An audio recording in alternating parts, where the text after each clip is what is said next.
वो सलमान हैदर की गाड़ी में बैठे बैठे अपनी बचपन की यादों में चली जाती है। उम्दा उठ जाओ मेरी बेटी, देखो कितना दिन चढ़ आया है। मैं कहती हूँ तुम्हें स्कूल नहीं जाना। जाकिया ने अब जरा गुस्से से उसके मुंह से चादर हटाई। क्या है अम्मा, सोने दो ना, कितने मजे की नींद आ रही है। वो आंखें बंद किए बोली, पता नहीं कैसी नींद है तुम्हारी जो पूरी नहीं हो पाती। सारी दुनिया रात को नींद पूरी करती है, मगर मजाल है जो कभी तुमने उभरते सूरज का मुंह भी देखा हो। जाकिया बड़बड़ाते हुए बोली। खमीजो हाथों में घास उठाए अंदर दाखिल हो रहा था। खमीजो ने जाकिया से पूछा, क्या उम्दा अभी तक नहीं उठी? तो और क्या, महारानी को कई बार उठाने की कोशिश कर चुकी हूँ, अब तुम ही उठा के देखो। इतना कह के जाकिया किचन में चली गई। मेरी खुशनसीब बेटी, उठो उठो, तो सूरज ऊपर आ गया है। पाइंती पे बैठकर खमीजो ने प्यार से उसकी चादर से नजर आते पैरों को गुदगुदाया। उसने कुसकुसाकर करवट बदली, फिर दोनों हाथ दाएं बाएं फैलाकर जोरदार अंगड़ाई लेते हुए मुंह फाड़ कर जमाई ली। फिर बोली, अब्बा इस सूरज को इतनी जल्दी निकलने की क्या जरूरत है? जरा ठहर कर नहीं निकल सकता? वो मुंह बनाकर शिकायत के लहजे में बोली तो खमीजो हंस दिया। मेरी शहजादी, सूरज कहाँ जल्दी निकलता है, ये तो खुदा के हुक्म का पाबंद है। इसका डूबना उभरना सब खुदा के हाथ में है। वैसे भी तो तुम दोपहर के खाने के बाद अपनी आधी अधूरी नींद पूरी कर लेती हो। खमीजो ने चादर को तय करना शुरू किया तो उसने नीचे झुककर चप्पल तलाशनी चाही। खमीजो ने कहा, ठहरो चंदा, तुमने इस तरफ जूतियां उतारी थी। खमीजो ने फुर्ती से उठकर दूसरी तरफ रखे चप्पल उठाकर उसके ठीक पैरों के सामने रख दिए। अगर बाप बेटी के चोचले पूरे हो गए हों तो आकर नाश्ता कर लें, मैं सारा दिन चूल्हे पे नहीं बैठी रह सकती।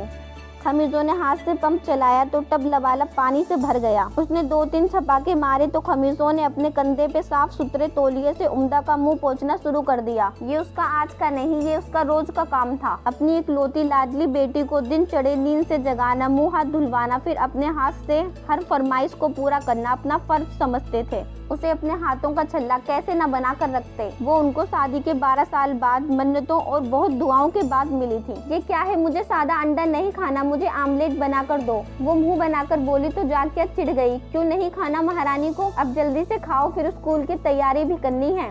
बस मुझे नहीं खाना, मुझे आमलेट से नाश्ता करना है। खमीजो, अरे आमलेट बना दो ना मेरी रानी को। ऐसा करो तुम अंडे फेंटो जब तक मैं प्याज टमाटर हरी मिर्च काटता हूँ। खमीजो से लाडली की नाराजगी देखी न जा रही थी। उसकी रानी बेटी नाश्ता छोड़ दे तो उसके हलक से कुछ भी उतरना मुहाल था। फौरन प्याला एक तरफ रखकर सब्जी की टोकरी अपनी तरफ खिसका ली।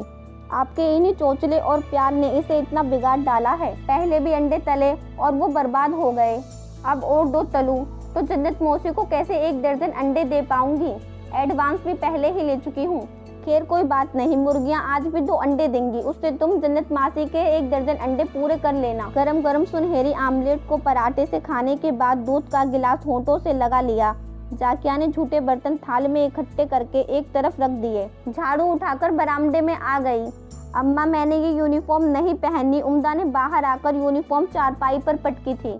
क्यों, अब इसे क्या हो गया? जाकिया ने झाड़ू मारते हुए गुस्से से पूछा था। देखो ना अम्मा, सारी स्याही से काली हो रही है। तुम स्कूल में तख्तियां लिखती हो या साई के ड्रम में डुबकियां लगा कर आती हो? जाकिया ने झाड़ू पटक कर गुस्से से पूछा। मैं क्या करूं अम्मा, जाहिदा और सलमा अपनी स्याही लेकर ही नहीं आते। लिखने के वक्त मेरे दाएं बाएं बैठकर दवात में कलम लगाया तो मेरी यूनिफॉर्म खराब हो गई। उसने मासूमियत से सफाई दी थी। हाँ, तुम तो बड़ी हो ना, जो वो तुम्हारी गोद में चढ़कर तख्ती लिख रही थी। चलो दूसरी यूनिफॉर्म निकाल देती हूँ। जाकिया किलसते हुए अंदर कमरे में चल दी। वो उसकी हर साल नई यूनिफॉर्म बनवाती थी। यूनिफॉर्म प्रेस नहीं की हुई थी, लाइट सुबह की गई अभी तक नहीं आई थी और उम्दा ने कभी कोई जोड़ा बगैर प्रेस का नहीं पहना था। मजबूरन जाकिया ने कोयले वाली लोहे की प्रेस ढेका ली। प्रेस गर्म होने तक जाकिया भी काफी गर्म हो चुकी थी। 15 साल की हो चुकी हो, ना जाने कब अक्ल आएगी इस लड़की को। वो माँ के ताने सुनते हुए कंगा लेकर खमीजों के पास आ गई। अब्बा, मेरे बाल तो सुलझा दो, प्रेस के बाद अम्मा से चोटियां गुंदवा लूंगी। उसने बाप को कंगा पकड़ाया तो खमीजो बड़े आराम और नरमी से उसके नरम काले बाल सुलझाने लगा। फिर उम्दा अम्मा से चोटी बनवाकर स्कूल चली जाती है। उम्दा शाम को चरपाई पे बैठे हुए अपनी अम्मा से कहती है, अम्मा, ये चंदा इतना पतला सा क्यों हो जाता है? हमेशा बड़ा और गोल रोशन क्यों नहीं रहता? अम्मा के पहलू में लेटे हुए गुनगुनाते गुनगुनाते उसने अचानक पूछा था। वो इसलिए मेरी शहजादी क्योंकि पूरा चांद 14वीं का चांद होता है, मुकम्मल रोशन। और आज तो 27वीं तारीख का चांद है, बारीक कमान सा। अम्मा ने प्यार से उसके माथे को चूमते हुए उसे समझाया था। फिर भी चांद को हमेशा 14वीं का ही होना चाहिए, मुकम्मल। हर तरफ रोशनी ही रोशनी, ये पतला सा चांद जरा सी भी रोशनी नहीं दे पा रहा। घर भी साफ नहीं नजर आ रहा, बल्कि तेरे हाथ की चूड़ियों का हरा रंग भी मुझे नजर नहीं आ रहा। वो अम्मा का हाथ थाम कर नाराजगी से बोली तो अम्मा हंसती चली गईं। अरे पगली, चांद का बढ़ना घटना सब मालिक की कारीगरी के करिश्मे हैं। उसका कोई भी काम खूबी से खाली नहीं होता। अगर हर रात चांदनी रात होगी तो फिर सुबह सूरज के निकलने की खुशी किसको होगी। ज्यादातर काम रात को ही नहीं निपटा लिए जाते। उसके बालों में उंगलियां फेरते हुए अम्मा ने उसे प्यार से समझाया था। जाकिया धीमी आवाज से गुनगुनाते हुए खजूर खा रही थी। अरे ओ उम्दा, तुम भी तो खजूर खा के देखो, कितने मीठे हैं। जाकिया ने अपने काम में बिजी उम्दा को पुकारा था, जो अपनी कापियों पे इत्मीनान से अखबार का कवर चढ़ा रही थी। नहीं अम्मा, आप खा ले, मुझे नहीं खाने। अम्मा, अब्बा कब आएंगे? मुझे अब्बा की बहुत याद आ रही है। बस्ता बंद करते हुए उसने उदासी से पूछा था।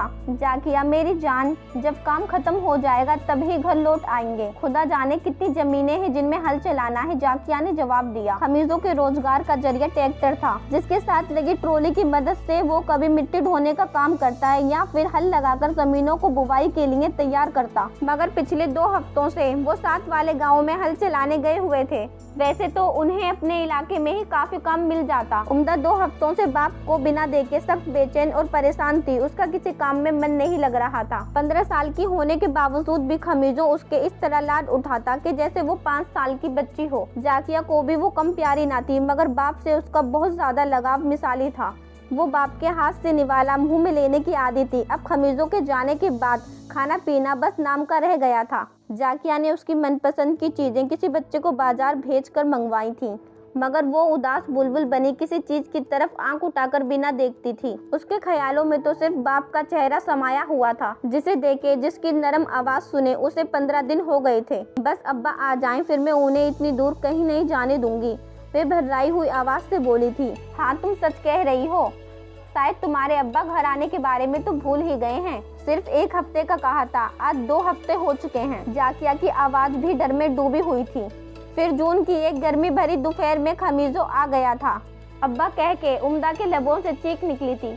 ये इन्हें क्या हुआ? जाकिया ने घबराए हुए अंदाज में साथ आने वालों से पूछा था। खमीजों का पूरा बदन पट्टियों में जकड़ा हुआ था, आंखें बंद थी और होठ खामोश। भाभी खमीजो अपना काम खत्म करके घर वापस आ रहा था कि किसी ऑयल टैंकर ने उसके ट्रैक्टर को टक्कर मार दी। हाय, मैं लुट गई, मेरी जिंदगी को नजर लग गई। जाकिया जोर जोर से रोते हुए खमीजों की चारपाई से सर टकराने लगी। ये 3 दिन अस्पताल में रहे हैं और होश में आ जाने पर इन्होंने घर ले जाने को कहा।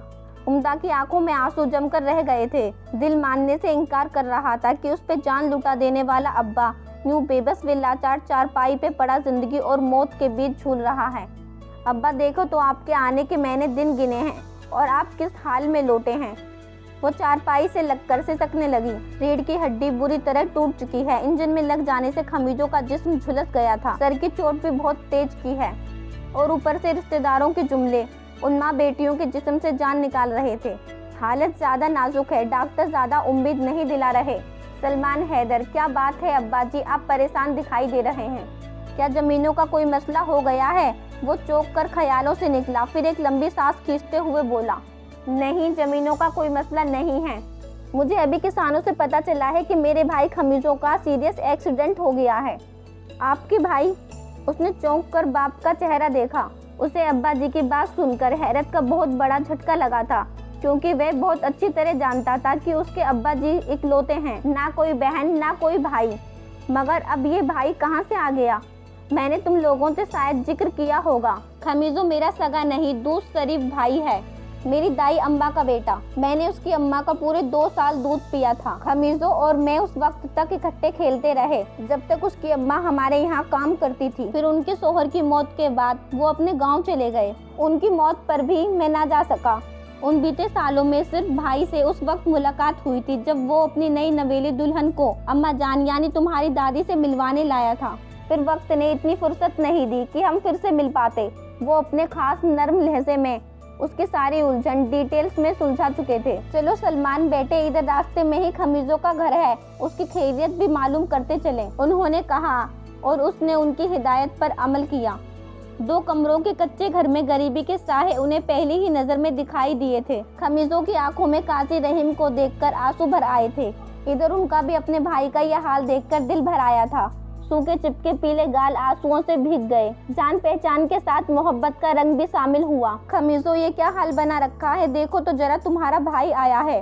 जाकिया किचन से चाय बनाकर ले आई। वो घूंट घूंट चाय पीते हुए इस कमरे का जायजा लेने लगा जिसमें बैठे हुए उन्हें ना जाने कितने घंटे बीत चुके थे। उसने कई बार पहलू बदलकर अब्बा को वक्त का एहसास दिलाकर चलने का इशारा किया था, मगर उन्होंने तो जैसे अपने भाई की चरपाई से ना हिलने की कसम खा ली थी। बस खमीजो, तुम जरा सी फिक्र ना करो, मैं तुम्हें शहर ले जाऊंगा, वहाँ बड़े अस्पताल में तुम्हारा इलाज होगा। नहीं यार, अब मेरा इस दुनिया से जाने का वक्त आ गया है, तुम कुछ ही दिनों में भले चंगे हो जाओगे, काजी रहीम ने कहा। मेरे दिमाग पर जोरदार टक्कर लगी है, मेरी आंखें दिन बे दिन बेनूर होती जा रही हैं और दिमाग ने भी काम करना छोड़ दिया है। खमीजो घुटे हुए अंदाज में बोला, जैसे बोलने में उसे सख्त परेशानी हो रही हो। जाकिया की धीमी धीमी सिसकियां माहौल को और ज्यादा बोझल बना रही थी।